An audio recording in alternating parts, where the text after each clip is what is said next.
the interesting part about this conversation is going to be the consistency in terms of the the experience that Sandeep has been working on. Right, that is going to be my focus on, because if you actually see, we have a lot of questions. Specifically, students have a lot of questions regarding, how do I know whether it's equity research is for me? How do I know whether credit is for me? But if you see, in case of Sandeep, after CRISIL, where he got into structured finance, and after that he has been very consistent with that. So that's what we will discuss, and hopefully we start on time just like before. Hi Sandeep, you can hear me? Hi Alan, yes I can. आप उल्टा हो गए.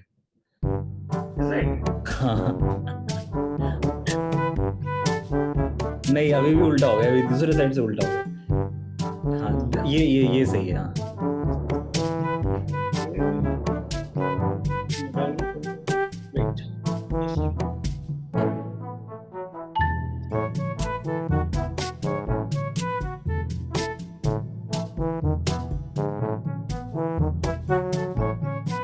Perfect है. Better? Yes. कैसे हो sir? All good. So I was asking you if you remember, you are the one who had actually signed my recommendation for the charter. Oh yes, yeah. तो Exactly. शायद याद नहीं होगा, क्योंकि आपने बहुत लोगों को recommend किया होगा. नहीं ऐसा नहीं है, आपको कौन भूल सकता है. I think it was a great time, right? वहाँ पे I still remember when I met you in that coaching center, right? Yeah. We don't have to take that name. Yeah. I agree. Conflict of interest. Right. तो sir अभी आप मतलब how are you like always traveling so much? How come? So we have this hybrid work arrangement, right? So that's one. And I'm sorry. No problem. Yeah. So plus my team is split between Pune and Chennai. So I need to keep traveling between Pune and Chennai, right? So that's But your family is in Pune? Yeah, they are. So every weekend you come to Pune from Chennai? No, not like that. So every month for a week I travel to Chennai. Achha, so 2 to 3 weeks I stay in Pune, and then for a week I travel to Chennai. सही है. Sir, last time when we met or probably spoke, that time I think you were AVP or VP at BNY, right? Now when I look at the entire journey, 16 years from you being an analyst at CRISIL to now becoming a director at corporate trust.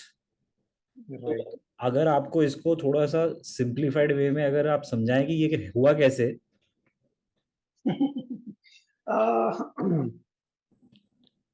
Frankly, I don't know.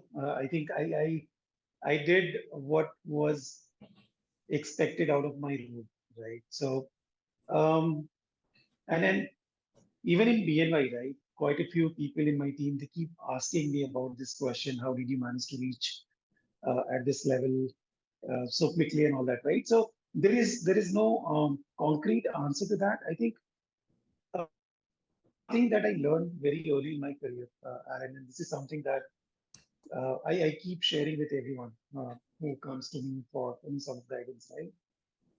You should always think a level above. So, for example, if I'm an analyst and I'm responsible for a certain task, I should think from a senior analyst perspective or a manager's perspective, right? What exactly they are looking for?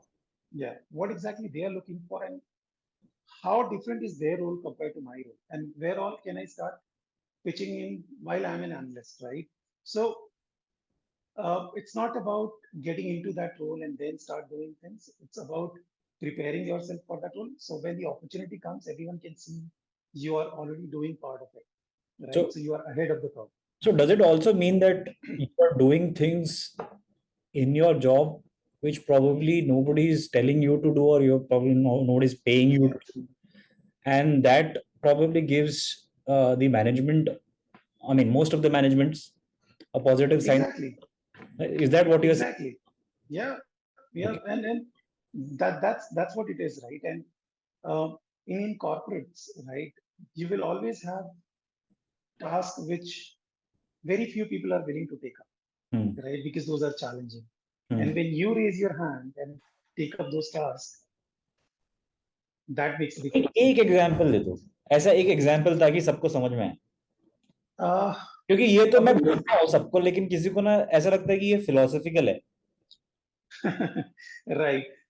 I mean, a very simple example, right? I'll tell you very recently. So, what happened? There was, I cannot really name Yeah, no problem. the process or the location, but there is one specific process in a location which was in deep trouble because most of the team members uh, resigned within 2 weeks' time.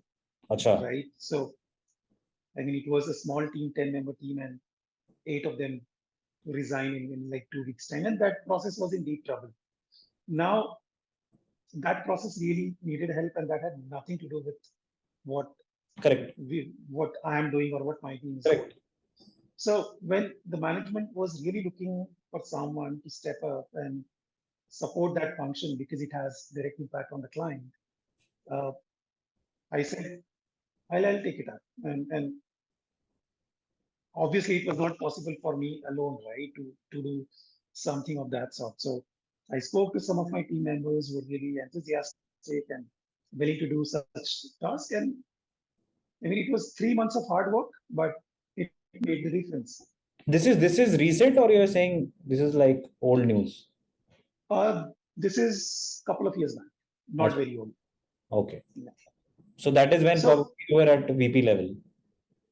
Yes. Okay. Okay. So again, I mean, at VP level, maybe nobody was really expecting me to do something of that sort, right? But that's where you really make the difference. So BNY is basically, I'm so sorry, I'm interjecting. One question that I have is that BNY is obviously an MNC, right? And it's an international company. How difficult it is, like going forward from here onwards, for let's say people working from India to go up the ladder and probably head regions. How difficult is it at BNY, or is it doesn't matter which background you're coming from? See, one of the obvious challenge that we have because we are based in India is most of our clients are based in US or EMEA, right? Or maybe a few in APAC. Correct. So the access to the client or the interaction with the client or getting to know how exactly to deal with client is something which doesn't come naturally to a location like India. Right? So that's the biggest challenge.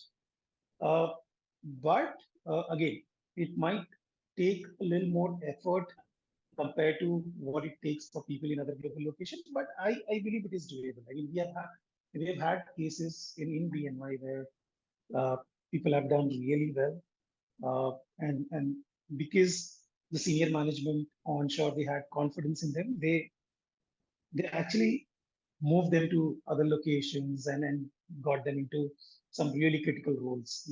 Means as part of their senior management. Right? So that has happened. Would you really credit? I mean, if let's say we had to summarize on the factors responsible for a person's growth, and specifically in your case, would you give that credit to your pedigree? I mean, considering that you have obviously passed out from Xavier's, then you did CFA, then you did FRM. How much, if let's say we are saying 100%, then how much of is it the initiative part, the involvement part that you spoke about before, and how much is this pedigree part? See, I think your education or whatever college you're from, right, it helps you get a good job in the initial stage of your career. But once you are there, you are competing with everyone with similar background. Barabar. Right? So that advantage that you're talking about goes away overnight. इसका मतलब है कि supposing किसी ने CFA कर लिया और अब मैं वर्क में आ गया, लेट से बीएनवाई मेलन के केस में, है ना, तो इसका मतलब मेरे ज्यादा क्वालिफिकेशन करने से इसके बाद इंडस्ट्री को कुछ फर्क नहीं पड़ रहा, मतलब मुझे तो पता है ये नहीं फर्क पड़ रहा है, लेकिन आपके हिसाब से आपका एक्सपीरियंस क्या रहा है कि मतलब do people who keep on doing more qualifications get better job opportunities in their respective companies itself? See, there are two cases, right? What matters is how are you implementing your learning into your job. So it is not about what degree you have. No one is going to come and look at your LinkedIn profile or your CV as to what are your qualifications. Right. It's more about whatever you have learned as part of CFA or FRM or whatever course you have done. How are you implementing that into your day-to-day job? Right. So again, the example that I just shared, right? Uh, somebody who's not from that background would always be thinking 10 times before they get into a new process which is linked to a different product because they don't have that background. They don't understand. Maybe if I'm working in fixed income and there is something to do with equity, somebody who's not from that background will think twice, right? They won't be confident. Right. But if you are a CFA and FRM, it makes you confident. You're comfortable handling any product, right? So that's where it makes a difference. How did you get convinced so much on structured finance? Because when I see your experience after you finished CRISIL, you've become like very, very, I mean, you've not changed, maybe you've changed companies, but you've not changed the very specific field of structured finance. Why did you get? In fact, all my 16 years, except for one, is in structured finance, right? And it's a very interesting story. I'll tell you how it started. So when I joined CRISIL, right, first couple of months, it was in 2008 during the financial crisis. So when I joined CRISIL, first couple of months, I was uh, basically shadowing a process which was more around equity options and uh, doing some sort of basic valuation of those options, right? Right. Around that time when all these issues were happening with CLOs, CDOs, MBS, because of which this entire crisis happened. So S&P, who's the parent company of CRISIL, they were basically looking to review all their existing models and because it was high time, right? All the unexpected triggers were hitting and then all of that. So that's where there was a SWAT team sort of form. So 14 of us, we actually went to S&P office in US for 3 months. We got trained. We worked with them on those models, and we came back and started this team in Mumbai. Right. So that's where I got this interest from because that was the time when the entire world was really focusing on structured finance product because I mean, supposedly it was responsible for the entire crisis, right?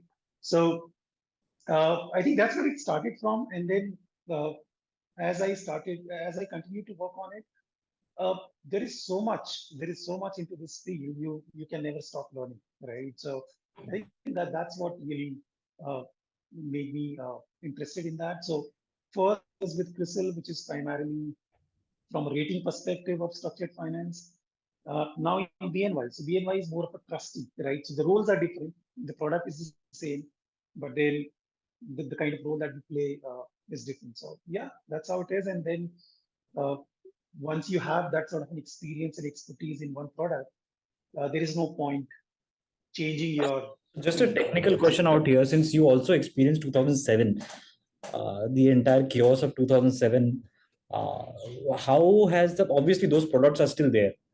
How has the, risk management or regulations in that really changed over the years? Do you feel that it has become more safer in that sense that probably these things have been considered? The mistakes will probably not happen, or there will be a different kind of a problem that might emerge, which you see?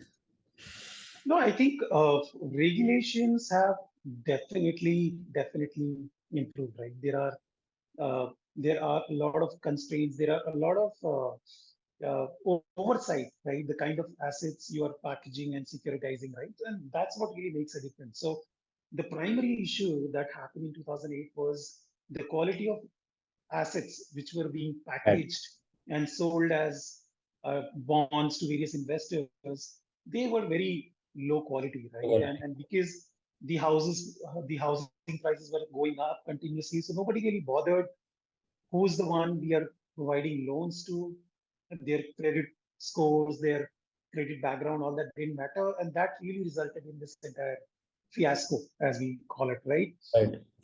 So I think the overall regulation has improved. Various banks and issuers, they have learned their lesson. So they are very mindful of who they are uh, giving out their loans to, and hence the overall quality of asset has improved. And even on an ongoing basis, once you securitize, there is a lot of regulation around a monthly reporting sort of a thing where you need to publish what kind of assets you have in your portfolio, what kind of payments you are making to bondholders, and all of that. So I think it's very regulated now. And what about 2020, the COVID impact? Did that also probably add a new dimension on the risk management models or specifically structured, I mean, finance? Did it affect anything at all? No, I don't think this COVID thing had any impact. Yes, because the overall global economy was kind of in a pause, right? So that's how even the issuances went down, because if you don't have new loans, what are you going to securitize? So obviously the overall market was slow for a couple of years, but now it has started picking up again. And I think every year, uh, I think the global securitization market now is making a new high. So in terms of issuances, yeah, it's definitely something uh, which is going to which is not going to go anywhere, right? In time soon. And do you also follow the kind of securitization that is happening in India? Do you see that happening in India as well? I don't follow it very diligently or regularly, because that's not part of my uh, job responsibility, right? But yeah, I keep reading briefly about it. I know it's growing. What I've heard is it's growing, but I think still the scale is Different. very small, very small. I mean, it's nowhere compared to what we have in US, India, Australia. It's nowhere close. So I think we still have a long way to go. One question which I ask every person, every CFA charter is that after your MBA, that is 2007, right, after 2007, right? What triggered you to pursue something like a CFA and FRM? And yeah, can I be honest on Yeah, my yeah, experience on CFA, right? unscripted. So CFA again.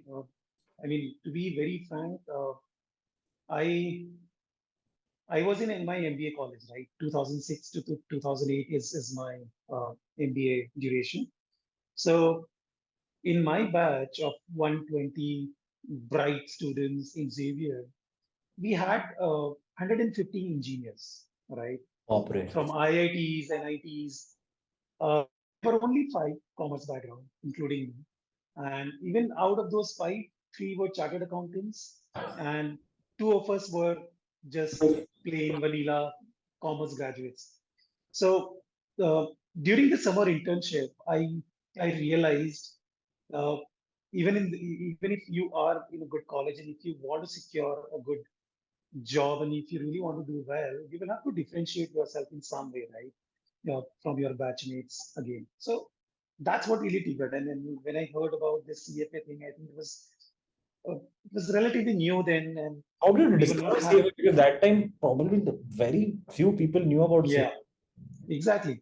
It was fairly new. We still had all the issues going around, Yeah, exams not being conducted in India and all yeah, that. right. So yeah, that's when I did it. 2007, I did my level one. 2008, I had to travel to Singapore to give my exam. Uh, so yeah, that's what really triggered. And FRM is more of a interesting, right? I mean, I think I did it in 2016 after joining BNY. I think risk management, there was a lot of focus on risk management all around, right? And yeah, same with structured finance. I think there was a lot of discussion happening around projection of expected loss, your probability of default, and right, and recovery rate, and all of that. So I thought, though I knew the basics of it, I thought a course like FRM would definitely help me do my job better. So does your So, company, does BNY pay for your charter membership every year? So BNY, yes. So I think several organizations, they do sponsor some of your education if it is relevant to your job. No, I'm talking about the membership fee, I'm saying. No, membership fee, no. Oh, they don't It pay? is no, it's only the course fee Oh, which because gets sponsored. that since your clients obviously will have some credibility because of your, probably they will have the kind of trust because of you having a charter. So I supposed that probably these companies might be funding the membership fee. I think as of So, now, no. what is your honest opinion on Yeah. membership fee? See, I mean, मेरे it हिसाब से is तो गलत है something. Sir. हाँ, मेरे हिसाब से तो गलत है। हाँ, मतलब सी एक बार आपने एग्जाम क्लियर कर लिया, सब कुछ कर लिया, तो even I feel it is not justified, but ठीक है, मतलब these are sort of cost that you pay to write those 3 letters after your name, right? And yeah, You know, it's just that, yeah, nothing else. Sir आपके हिसाब से future में अभी अभी 2007 में जब करियर आपने चालू किया था, you know, of course compared to that today's, I don't know what has changed, maybe a lot of things have changed, but does the same situation, the same advices still for the future, या कुछ अलग होने वाला है, या मतलब अलग in the sense I'm not talking on automation stuff, I'm saying that for a new candidate how should you approach now, same way जो हमने किया था या कुछ अलग? वही, I see, it is not specific about automation, Alan, but technology has become very, very important in every field, right? So it is not just about automation, but what happens is the way things have changed in the organization. Even if you are not from a technical background, right? You need to know, you should be able to understand some of these technologies really, really well. Uh, I mean, anyone. So for us, I mean, when I did my MBA, I had no technical background. I knew my stuff well, functionally, and I survived, right? But and I think that's how it was overall. The culture was there. I think you had 20% of the population who were technically good, and then remaining who were functional. But now that has changed big time. Now the basic expectation, even when I hire for my team, right? The basic expectation that I have is the individual, along with financial knowledge, should be able to understand the basics of technology, some of the basic technology, right? I mean, even if I'm not an expert in coding, I should be able to, if there is a code given to me, I should be able to at least be able to understand, because the technology is playing a very important role now in each and every process, each and every function, each and every product. So that has changed. That has definitely changed. Now, when you say technology, are you saying like Power BI, Tableau, Python? Are you talking about these technologies or specifically? Yeah, I mean, see, depending on the role, right? Now, uh, if you're, if, for example, if you're joining, for example, my team, we are into analytics, right? So for analytics, you need to develop financial models. Those financial models, either you will do it in an Excel file, which is very, very complex, or you will do it on a platform where you need to write codes and all that, right? So, I mean, there you need core technology like Python, C, C++, something of that sort. If you're getting into a reporting kind of role, right, that's where you would need Power BI or Tableau. Right, right. So depending on your interest, what direction you want to go, I think you should do some basic groundwork in terms of learning the basic technology. And I not always just have this question, since Mhm. you're talking about when you are hiring a candidate, you're looking at these traits.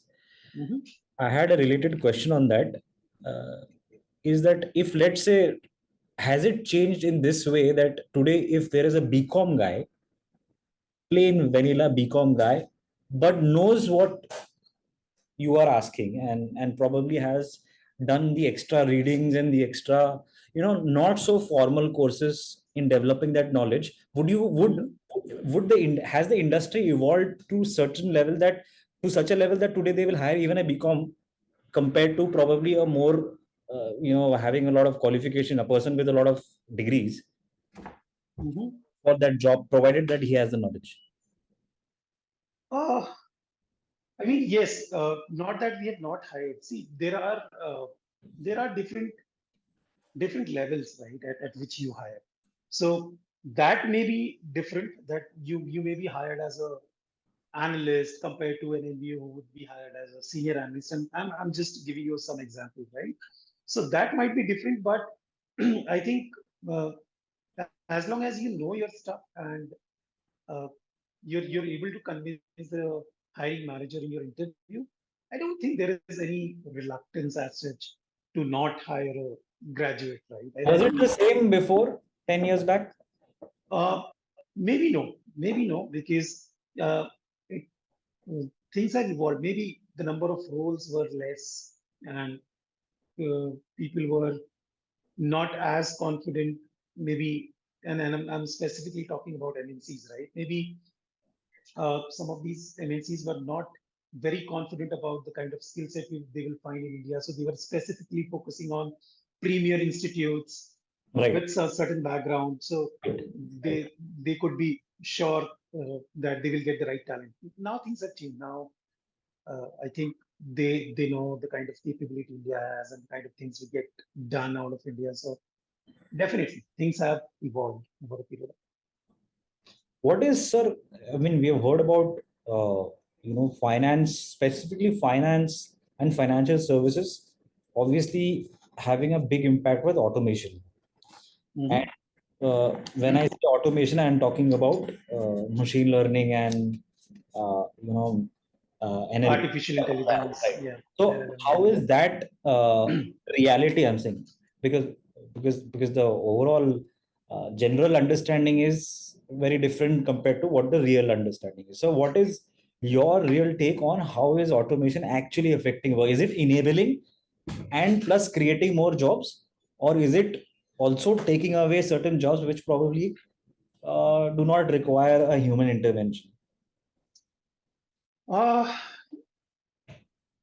See, if you're specifically talking about AI and ML, right? Uh, I think the way it has impacted the financial industry is still very, the scale is still very small, Small. right? Yeah, I don't think.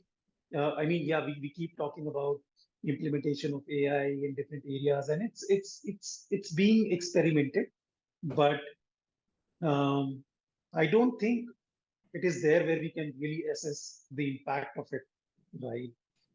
Some of the other technology, right, like robotics and all, where we did some automation, but I mean, it really helps streamline the processes, but not that people lose their job or anything of that sort, right? I think there is enough work for everyone to do, even if some of those repetitive tasks gets eliminated. Yeah, I think there is enough quality work that you can still do. So I think the same about AI. I mean, the impact is yet to be seen, but that's what my take is. Even if AI is implemented, I think the quality of work will improve, and anyone who's really willing to learn things and uh, continue to do better, I think they will not be impacted for sure. So now I'll come to I mean, I'll ask this question, you might answer in your own way. When you started at 2007, 2008 what actually. salary? Yeah. And how many times have you gone now? You're okay with giving the real number? We are okay to hear that also. See, definitely. I mean, this is a very tricky Sensitive question, but yeah, it's sensitive and tricky question. But all I can tell you is, yes, I think I've done well. I mean, अरे sir somebody. मतलब So, MBA के बाद बता दो, चलो 5-6 lakh 10 lakh. so post my MBA, I joined at a compensation of 7.5. तो उस Uh, from yeah. there If I tell you the number of times, yeah, I know you are a CFA, right? 10 And you times can do 8 some basic तो math. बता दो, चलो rate बता दो, 5 to 7 के बीच में है या 7 to 10 के बीच में है? See, I mean, those specifics definitely I'll not be able to share, Alan. But what I feel is, I think I've done well. And then one thing that I would definitely want to mention here is, because some of your students who would be starting their career now is, right? Even if, so there are two approaches, right, in the industry. One, you keep changing your job, you Right. keep trying to get a better salary, move to a new company. It works for certain people, it doesn't work for certain people. For me, that has not been the case, right? I've spent Yeah, my 16 years in just two organizations. So I did right. 6.5 years in CRISIL and 9.5 years, Very seven and a half unlikely years of an in MBA, BNY. Yeah. especially from So, premier institutes. I have right. not seen people, and that is why the specific question was why after CRISIL there was like full clarity that you wanted to do structured finance and you also wanted to be with BNY. Uh, BNY, because I was always very happy, right?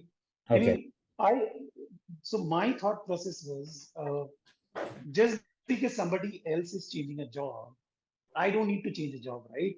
I mean, it's more like, it's a little philosophical, but it always happens that we think the grass is greener on the other side. Right.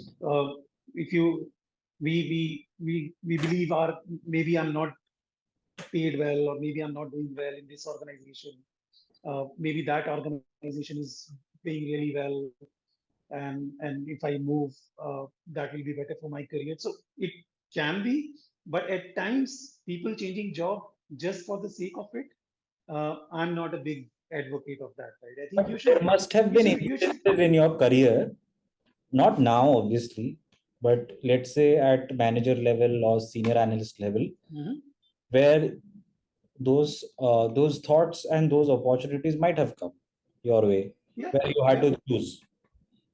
Because obviously BNY is not the only company which is doing the same job. right, right, So and probably and in this field, especially at that time, the opportunity would have been much more lucrative. right. So how obviously you must have had some source of mentoring or some source of guidance which you were getting at that time, which made you stick around, uh, you know, with BNY. So did you have any such mentor source? या I ये आप mean, खुद से सोचो? it's a mix of both, right? I mean, you will always have some mentor in your corporate world. It can be your manager, it can be one of your relative who's working somewhere else, right? So I always had a very good relationship with my manager here in BNY, even outside of the work, right? And whenever I used to be in like double mind or confused, I always ask for his opinion. But in the end, it is your decision, right? And um, I mean, for some reason, I always thought, uh, the way I'm doing things, uh, maybe it's not working now, but maybe it will take but इसके a लिए couple of conviction years चाहिए more, ना but sir, I'll do well. Hmm? इसके लिए conviction चाहिए ना, मैं वो बता रहा हाँ, exactly. So वही, see, that's exactly what I'm saying. It's a mix of both. I mean, one, you should be confident of what you are doing, and you should be able to gauge the situation, right? That's very important. Reading the situation. I mean, one, uh, there is a scenario where there are plenty of opportunities, but still you're not getting it in your organization. So then there is something wrong, right? Uh, maybe your manager is not in favor of you, or maybe you're not doing as well and you need to do some introspection, right? And on the other hand, maybe the market is not so good. Maybe this business is stagnant at the moment, so the growth is not happening at the pace that you would expect it to. But things will change, right? And these are the business which has always been cyclical, right? And if there is a downward trend, definitely couple of years later, you will see a big boom, right? So one Yeah, question is that you were convinced on this and you continued and the result was there, right? But yeah, obviously, as you said, when you were doing CFA, obviously there are also other qualified people in your organization who must have been right. there as peers in your, I mean, for example, in BNY. If we look at their, I'm not asking specifically for one person's career, but those who did not follow this kind of structure, of Mhm. staying in one, especially domain, and probably in one company, how has their career fared? I'm Yeah, I sure, mean, I'm sure they must be earning. I'm sure they must be earning, but in terms of the role that they're, because the importance of a person in an organization also depends, is directly correlated to the time you spend. right. So, Yeah. did you see any negative impact when a person frequently changes that jobs? I've seen both, right? I've seen people who have changed job, but still they have done really well and they are in very good position today and they're earning well and uh, everything is working fine for them. And I've also seen people who are really bright, but uh, they were never, uh, they could never build that network or rapport in an organization because maybe they were changing job too frequently, right? So at some point in time, once you reach a certain stage, beyond that, it is very difficult to keep changing your job every couple of years, right? So Right, then what you need is a good network, right. and that's where you get stuck. So I've seen those cases as well, but then I've seen people who have really done well. They've changed jobs, but then when the time came, they managed to stick around in an organization and build their circle and really uh, really reached a position where they're really doing well. You said, just before you were talking about BNY, you were saying that I was very happy with BNY, right? So Mhm. I wanted to understand whether that happiness is only financial or is it some other aspects which we don't understand, which So probably it we is should also look for, that these are the it signs. is yeah, it is definitely not finance, right? I mean, it money can make you happy only for a few days, but see, it's more about the kind of flexibility you get, the kind of authority you get to do your own job, whatever level you are at, right?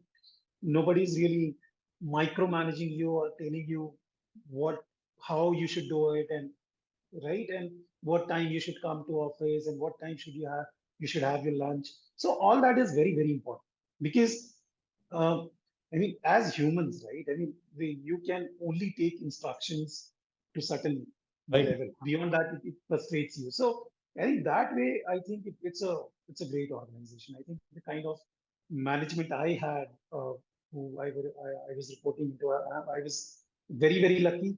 um, I had complete authority to decide how I want to do my job, when I want to do my job, as long as I'm meeting my timelines, I'm meeting my quality standards. Nobody had any issues, right? So that was something which was really impressive. Yeah. Now, a little advanced question. Okay, now this Mhm. probably is not related to anything in finance, but I have also noticed that not everybody is able to manage people. Yeah. People think that management is about authority and it is about respect, but there are a lot of examples where we see that somebody gets the promotion and then or becomes the manager, but they're not able to make the people stick around. And of course, Mhm. if you have reached till the director level, obviously you have developed this leadership skills somewhere. What is your experience and what is your I would say knowledge also that you would like to give in terms of understanding how to lead people? What are the sacrifices that you had to give personally in terms of your time, in terms of, how do you manage people? My question is, how do you manage? So, I mean, there is no objective way of managing people, right? And you would have, it's very, very subjective. And what I feel is, to some extent, it comes naturally to individuals, right? I mean, how you deal with people, how you talk to people, that really makes a difference. I think I always believe, more than anything else, everybody in this world, they want to be respected, right? Whether it's an analyst, a senior analyst, anyone. So my this has been very, very simple. I even with my team members, right? My approach is very simple. I treat everybody like a friend, right? I mean, whenever there is a discussion happening or a one-to-one happening, um, there is nothing like a manager or a subordinate talking, or anything of that sort. So that has been my core principle when it comes to people management. Obviously, you will have exceptions at times. You will have to deal with things firmly. Uh, there will be times where you may have to guide people in a very, very different. So yeah, I mean, it's a combination of all, but I think the gist of it is, people who feel themselves as superior, and they they basically think the designation is who they are. That becomes a challenge. Right? It is But not the designation that who you are. but as a leader, if let's Mhm. say, obviously the people whom we lead or you lead Mhm. are obviously not going to come with the same personality traits. Some Yeah, are going to obviously feel a little superior. Some will be performers plus have the personality that, or probably have the mentality that I'm superior to everyone. So right. when that challenge happens, that affects obviously the other employees as well, right? Team members. Mhm. How you handle that? I mean, would you sacrifice that person for the team, or would you be like be indifferent to it? Uh, it's somewhere in the middle, right? Again, these things are very diplomatic. So I mean, if there is an individual who's a high performer, right? Uh, Definitely they will be aspirational, right? Right. So I mean, as long as they have a good attitude. I mean, it's not wrong to be aspirational, but the thin line is, if you start feeling that everybody else is inferior, that's where the challenge is. And as a leader or as a people manager, I will never accept an individual, doesn't matter how good the individual is with the work, if the overall attitude is uh, only I know things and nobody else does, then that's not Have you acceptable. ever come across such people? Yeah, it happens, right? It happens everywhere. So definitely, I mean, there have been such cases, and you need to deal with them the, the way it is, right? And So how do you deal with them? I mean, it's very difficult to explain here, but then Tired. again, you need to tell them. Uh, yes, they're doing a good job, but the attitude is unacceptable, right? And you have to be very honest and transparent when you're sharing that feedback. So yeah, because see, even if an individual is doing a great job, right, a bad attitude impacts the entire team. So overall productivity of the team will never improve if you have such individuals in the team. So you need to do something about it. Either the attitude should get better, or you need to do things that's needed. So what does a director of BNY Mellon Corporate Trust's day look like now compared to probably 10 years back? Okay, so Years back, so we know for we would me, work whole day. yeah, I mean, there are different responsibilities that directors will have, right? So for me, so along with leading this analytics team based media, I have some global responsibilities, right? There are it's more around uh, transforming the process, streamlining, managing a team of around 150 people globally, including India. So it's a mix of all. I mean, you work on 20 different initiatives at the same time, so you need to keep a track of all of it. Uh, keep sharing, keep discussing it with different groups who are working on it. You need to deal with all your stakeholders globally. You will have 15 stakeholders that you are working for. So continue to talk to them, try and understand what the priorities are. And I'm part of some of the uh, groups or the committees which is into strategizing for the particular business that we are part of. So yeah, as So part what of happens that, we beyond this? Let's say you do Mhm, 5 years more. mhm. What's the next step from director? So there are different roles, right? So now corporate trust is a business within BNY. Right, There are 10 different business. right, Corporate trust is a business, and within corporate trust, we have different products. And I'm basically managing one piece of it, analytics of all these products, right? right. So you have different opportunities. You can lead a product globally. You can lead a business globally, depending on your interest, depending on how you're doing. I think there are 10 different ways you can go, right? Now So you are directly reporting to the CEO, is it? uh, CEO of this product, Right. structured debt product. Yeah, yeah. Yes. So Yeah. directly, has it changed since the VP level? So I have a dual reporting, in fact. So I was reporting into uh, my head in India, and I still have a dual reporting line into it. So my primary reporting line is global, but then from a local governance perspective, I still have India report. And one question on finance. What are you reading now? Are you reading anything? Any book? Or Not really and books, but uh, because my role requires this, I continue to read a lot about uh, the new technologies which are coming up, right? So that's where my interest lies. So I keep track of all such happenings and what's but do you have happening. a reading habit? Yes, I mean newspapers, articles. Keep on I reading. keep that I keep reading. And I'm not really fond of reading books, um, but yeah, I keep track of all the current this. So One thing also I noticed is that mhm, I've seen a lot of LinkedIn accounts, especially in positions like yours, will make a lot of noise on LinkedIn, right? mhm. And I hope you understand what I mean, right? Yeah, I know. But in spite of you doing very, very core work, very probably important work, you've been very silent on uh, LinkedIn. Mhm. Where is this humility coming from? Is this humility intentional, or you don't have time only?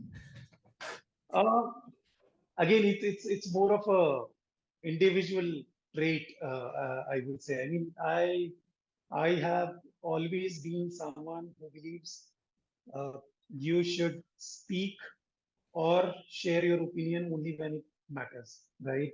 So I'm not someone who would uh, try and share his opinion in everywhere and every topic, right? So yes, to some extent it is intentional, but that's how I've been. I mean, I truly believe uh, it's very I think it's very valuable. Your thoughts, your opinion, your this is valuable, right? So you should Right, spend because it wisely. in the time I know you, that time also, I mean, your positions in your company, in your career have not really changed the way you talk, even Mhm. 10 years now. You're still, at the same level of comfort you're able to, you don't have, because people take change. People, once with the position and power and, psychotic things happens in your mind, right? And people change. And अच्छा, इससे related एक बात है कि आप school में क्या पढ़ाकू बच्चे थे क्या? पढ़ाकू तो नहीं मतलब somewhere in the middle, right? मतलब 40 बच्चे थे तो 8वें 10वें नंबर पे रैंक आती थी। And I am basically a Marwadi, right? I So no that's what. I'm from a business family. So और मेरा एक क्वेश्चन इसमें we, भी था कि आप right. आप अग्रवाल हैं, आप मारवाड़ी बैकग्राउंड से आए हैं, और आप, मतलब मैंने बहुत कम देखा है मारवाड़ी लोग जो कंपनी के बारे में इतना सोचते हैं, स्पेशली एमएनसीज। Right. हाँ, ये और आप तो मारवाड़ी बिजनेस फैमिली से आ रहे हो, तो ये कैसे हो गया? तो यही था कि सी स्कूल में या फिर कॉलेज में कभी मैंने सोचा ही नहीं था कि I will do something of this sort, right? I will do a corporate job. I had no clue what corporate job means, because even today my entire extended family, I think I am the only one who's still in a corporate job, right? तो कभी सोचा नहीं था. It was never intentional, but things just happened, right? I mean, I I did my BCom from a small village in Odisha, right, my hometown. Uh, then I moved to Delhi for to my uncle's place. और मेरे कुछ friends MBA का preparation वगैरह कर रहे थे, तो I thought कि चलो करते हैं. I have heard it helps in business, so देखते हैं क्या होता है. एमबीए मुझे कुछ पता ही नहीं था, right? And I did some preparation. I wrote CAT XAT and I did well. I scored really well. So and then I got through CVS. So बस 2 साल वहाँ पे किया. And then when everybody was getting into this job, I thought let's try it out.